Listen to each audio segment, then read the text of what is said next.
Today we are having the topic of factor cost and market price. Factor cost नाम से पता चल रहा है like the cost of factors, यानी एक प्रोडक्ट को बनाने के लिए whatever we are paid through the factors means of production में हमने पढ़ा था land, labor, capital, entrepreneurship are the means of factors of production. So factors of production के लिए जो हम cost पे करते हैं that is factor cost. Means it refers to the cost of production. Simply अगर देखा जाए तो cost of production जो है वही factor cost है. जैसा कि yesterday I gave you the example of TV set. The cost of production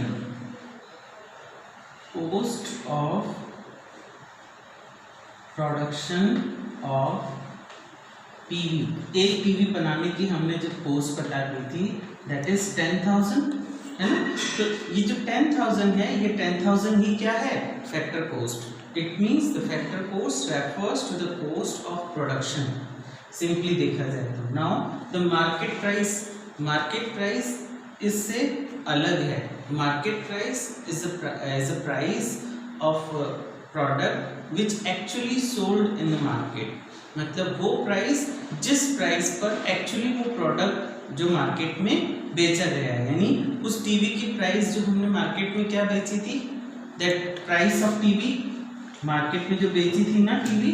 so the market price refers to the price of TV which actually price at which the actually product sold in the market. Market price refers to the price of product actually sold in the market. ये वो price है जिस पर वो TV actually बेचा गया है. तो 1000 क्या था नेट इनडायरेक्ट टैक्स था. क्या था इनडायरेक्ट टैक्स था यानी कि जीएसटी था जो 1000 रुपीज इसमें जोड़ करके बताया गया था. तो that two things factor cost and market price when you calculate the national income ये दोनों कंसेप्ट आपको क्लियर होने चाहिए कि फैक्टर कोस्ट और मार्केट प्राइस में क्या डिफरेंस है. आपको पता करना होगा GDP MP and GDP FC. GDP at market price पता करना होगा और जीडीपी एट फैक्टर कोस्ट पता करना होगा. तो डिफरेंस क्या है वो ये क्या है इसमें डिफरेंस केवल नेट इनडायरेक्ट टैक्स का है. इसमें इनडायरेक्ट टैक्स ऐड नहीं है. केवल जो मींस ऑफ प्रोडक्शन के लिए हमने पे किया बस ये वो मनी है. यानी लैंड, लेबर, कैपिटल, एंटरप्रेन्योरशिप के बदले में हमने जो पे किया है उस सब को मिलाकर के एक टीवी सेट का कॉस्ट है. और ये जो प्राइस है ये वो प्राइस है जिस पर एक्चुअली वो प्रोडक्ट मार्केट में बेचा गया है. यानी ये वास्तविक प्राइस है.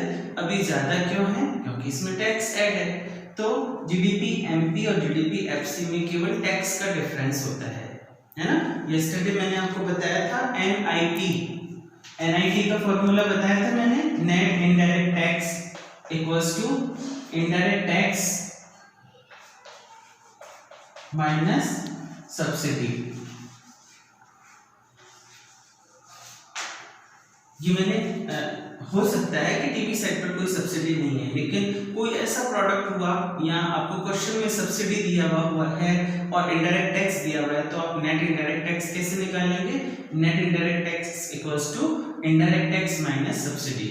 इस तरह से आप जीडीपी एमपी और जीडीपी एफसी में अंतर कर पाएंगे.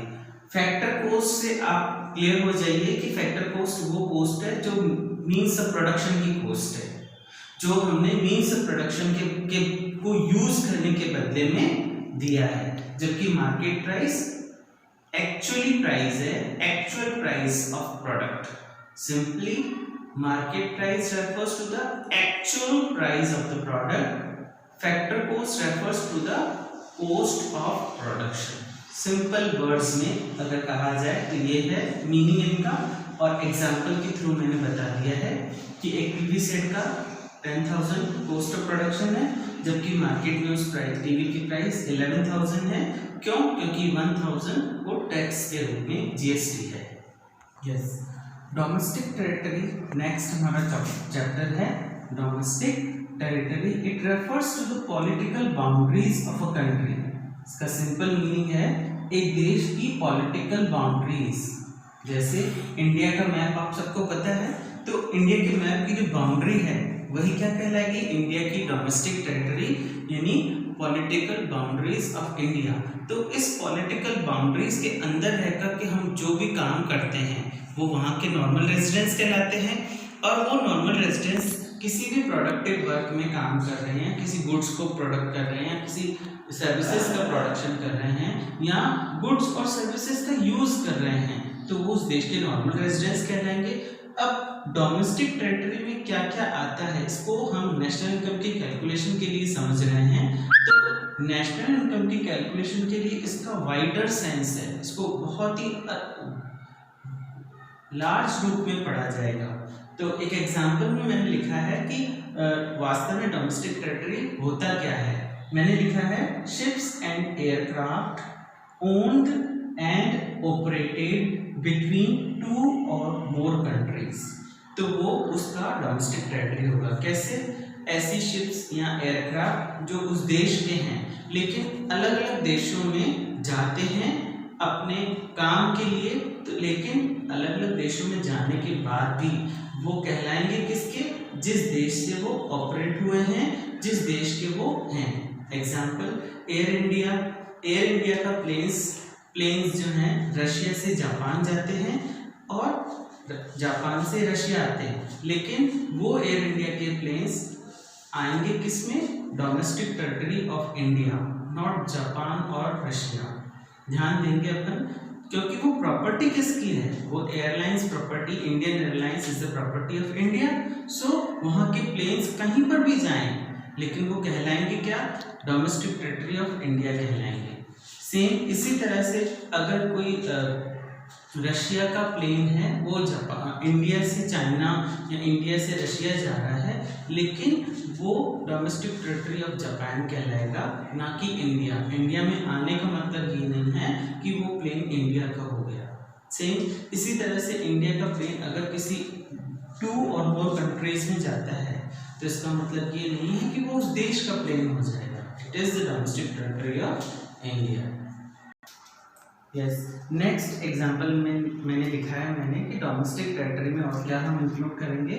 सेकंड लिखा है हमने fishing vessels, oil rigs, floating platforms operated bye residents of a country in the vessel, यानी एक एरिया हो जाता है जिसमें हम फिशिंग कर सकते हैं, है ना।